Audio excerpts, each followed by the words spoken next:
Thanks for checking out this video from NetPicks, and in this one, we're going to break down the good and the bad with some recent trades and a few stocks that are still on the watch list. Before we do that though, I want you to hit the like button. You can subscribe down below there, and any questions or comments after this video, you can pop them below. So like I said, I'm going to cover a few recent setups and trades, and it's going to build on some of the recent videos that I put out about chart patterns. And I'm also going to add a couple of names that are on my watch list that I'm looking for a position in. Now, to be honest, you may see something totally different on these charts. That's what makes trading available to everyone who wants to put the work in, okay? Because there's not just one conclusion that we're all going to make from a chart, but at the end, you need to be an expert in your own approach. And at the end of this video, I'm also going to cover some common questions that are going to pop up. And looking at this first stock, it's DMTK, and it's just a small cap stock.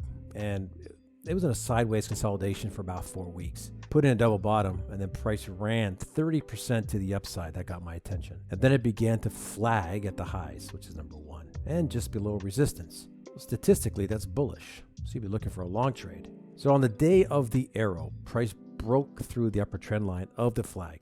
Okay, and it set off an alert. Now that little box, the inset box, that shows the first 30-minute bar after the open that closes just off the highs. So the position is entered, and the low of the day is a stop loss location. Now the day eventually closes on its highs and above resistance, so that makes it a trade that you'd want to hold. So price does hold resistance, and actually the trade was closed selling into strength on April 1st. That's the second last candle on the chart. Didn't get a whole lot of traction. Now in the video about chart patterns, I had mentioned that if you can get positioned before a potential breakout, you have a greater chance of quicker profits. But you need a setup to do that. And this flag formation that was just under resistance, in this case, it's a viable pre-breakout setup. This chart is ACET, and I'll be honest with you, this setup's not my finest moment, and it came a day after the earnings release for the company. Now, price from a structure standpoint had a triple bottom and a thrust up on the day after earnings. That next day confirmed a breakout. Now, that little 30-minute box, the inset box, it shows the entry bar and coincides with the arrow on the larger chart. The protective stop is placed under the low, but the bar did not have a strong close until the 30-minute bar. So going into the close, the stock wasn't too bad, so the position was held. But the next day, saw an inside bar plot. The stop was left at the low of the previous day. The third day, the trade ended for a loss.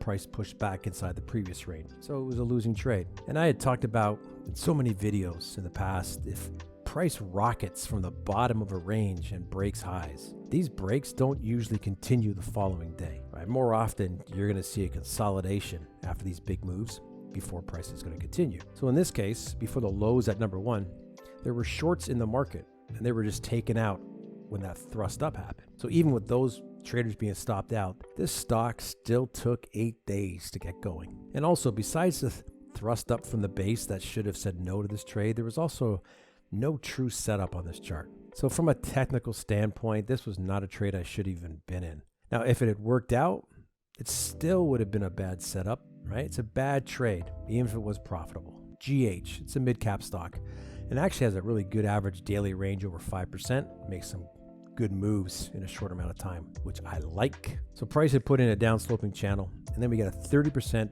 plus, it was higher than that, push off the lows, and there was a break of the upper channel. So as I mentioned earlier, you would generally expect some type of consolidation, and that's what happens at number one. So the breakout from this pattern was the trend line. Okay, well, more conservative traders would look for the high that begins the pattern to be taken out. I didn't need to put an inset box for this trade. I'll tell you why. Because the 30-minute opening range breakout, it didn't occur. Nothing broke over the 30-minute opening. Also, when the 30-minute bar closed, it was weak. But as the day progressed, price rallied back up from that retrace that occurred earlier in the day. So I anticipated a good close. The trade was entered before the close of the session, and April 1st, the trade was exited as the day actually ran up over 5% on the day, an overall run up about 20% from the break of the pattern. And when you sell into strength, it actually helps prevent the slippage that can happen when you exit when price is moving against you.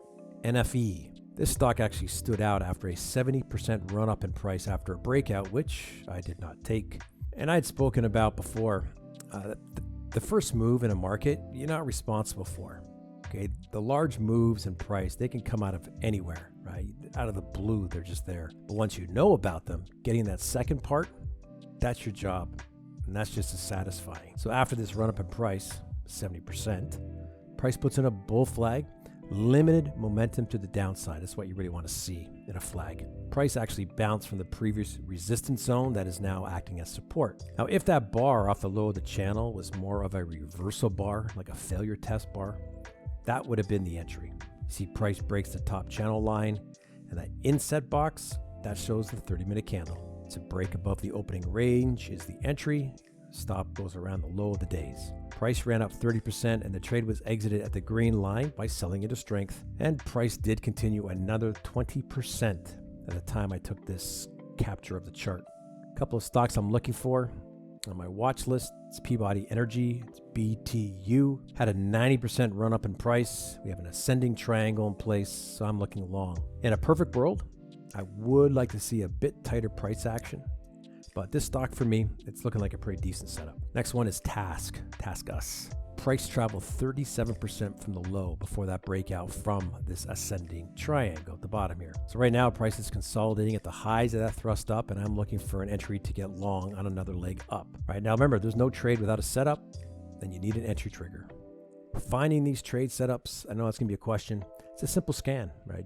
Just used to locate the largest percent change in stocks over a period of time, right? And from that list, you just want to see an instrument that has a decent daily range. Anything over 4% is a good starting point. Now, honestly, some traders may not like the volatility that can show up when you have stocks that move big, right? When the average daily range is too high. So in that case, just look for a smaller average daily range. You can use large daily changes, weekly, monthly, quarterly. In fact, new traders may want to use all of those to get the practice of looking at as many charts as possible. Now, looking for a big move and then a consolidation that suits your eye, that's the next step. And I've talked about that in so many videos over the years and mainly applied that to bull flags and bear flags and triangles. But we're looking for a big move and then a consolidation. The question about volume, I don't use it to confirm a breakout. Oftentimes, volume will come in the next day after the breakout. But I do look for a price move that's different from the recent past during the breakout. And this is done through calculating a period's return as a multiple of a 20-period standard deviation. Quite simply, it just shows an increase or a decrease in volatility. And I want to see an increase that's larger than the last 20 periods. That's it. Now to enter, well, this depends on how much time you have to look at the charts.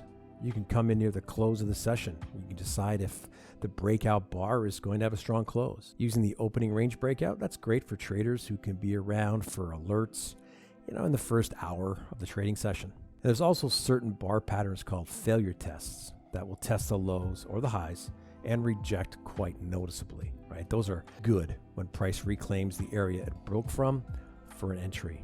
Stop losses, I've developed as a trader over the years, and I've started using the low of the day as the initial stop, plus a bit of a buffer. There is some deviation to where the stop goes depending on the price action that developed. And there's going to be times the stop's a little bit further away to account for an increase in volatility, right? It's a case-by-case basis.